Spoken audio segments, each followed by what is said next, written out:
Is your car not performing the way it was when you first bought it? Are you suffering from bad gas mileage? This may be due to a dirty air filter, a very simple component in your car that a lot of people do not take care of. An air filter is a very important component to your car. It helps the car breathe easily, and it helps with that air fuel mixture so that your engine is running at its optimized performance. So if you have seen a decrease in your gas mileage, or if you've seen a stutter in your car, it might be due to a dirty air filter. And today I'm going to show you how to clean your air filter in just a few steps. So come take a ride with me. With any job that you do on your vehicle, you're going to need to use a specific set of tools. Each tool set is specific to the car, but some are generic. For my specific vehicle, I'm going to need an assortment of Torx bits, of a wrench and an extension, flathead screwdriver, maybe a Phillips with a little tiny pick tool right there, and a standard socket set. And the most important thing is the recharger air filter cleaning set. When you get to your vehicle's airbox filter, you're going to need to remove some clamps and some screws to get to your air filter. Right there I am removing my clamp, which is a 10mm, and now I'm using a T25 bit to access the T25 screws, which I believe there are 9 or 10 of them, and I'm also using an extension and a 0.5mm wrench to get those. You don't want to put a lot of pressure on these screws, as you can strip the heads. So just gently remove them so that they are not stripped, so you can replace them in the future. There we have it. There is my air filter and my air box right here. And in any air filter box, it just simply pulls out. As you can see, mine is pretty dirty. Look at that. It is time for a good old cleaning. There are two different kinds of air filters that you can have in your vehicle. One can be a basic air filter, paper air filter that you just spray out with a hose of air, and you can set it right back into your vehicle's air box. The other type of air filter is an oil-based filter, which is what I have. And with that, you're going to need an oil filter cleaning kit. It takes a little bit longer, but it does the same exact thing as cleaning a paper air filter. So let's go ahead and start the cleaning process of my air filter. With my filter, it's an oil-based filter. It's from K&N, and it takes a little more steps to clean compared to an regular paper filter. But with this, you just spray on the cleaning spray so that you get it all inside the fins there.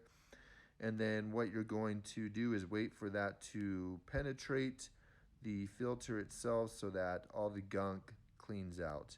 Now you're going to take your hose and spray everything off.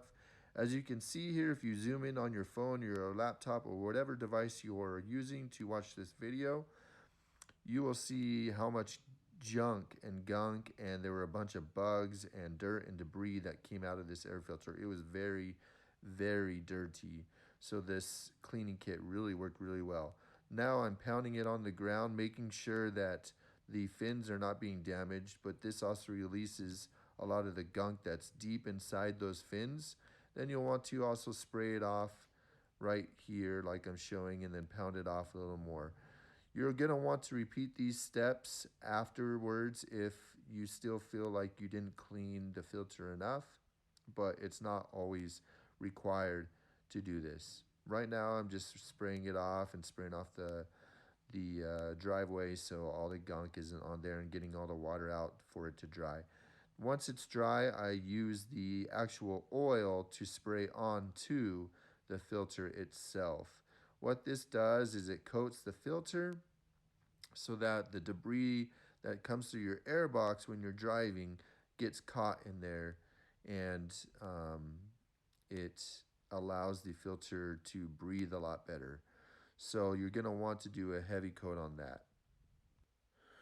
Once you're all done cleaning it, now obviously you're just going to repeat the steps that you did to take off the air filter box by replacing the filter itself, taking the box cover and aligning it up and getting the hose on there and taking all of your screws, mine are the T25, and just retightening the screws. Right here I'm also showing basically a star pattern on the airbox, making sure that I'm getting all the corners first so that all the screws are on there evenly and able to secure the airbox. These screws do not need to be torqued down as many other screws do on the vehicle, as this is just an airbox and it's not going to go anywhere. These screws are just there to hold the airbox onto the vehicle so that it doesn't fly away. Right here I'm just giving it a little tug and doing another go around, and then my last step is to replace the clamp on this hose here. I'm making sure right there that I have all the connections to the airbox connected so I didn't forget about those. Now I'm tightening the clamp, and this also does not need to be torqued down. It just needs to be tight. Do not over tighten these clamps as they have a tendency to strip, and that is something you do not want to do. Trust me, I've gone through many of those before in my previous vehicles, so I know a thing or two about destroying these clamps. But once you're done there, you can just tighten it down and then check everything again like I am right here, and we're good to go. So there you have it, guys. That's how you clean your air filter in your vehicle. It's a very simple process and will not take you that long. It will save you money from taking it to a mechanic. It will increase your gas mileage, and it will increase the longevity of your vehicle. So go clean your air filters. You'll be able to learn more about your car and feel safe on the road and enjoy the money savings. So go clean it. Thanks for watching.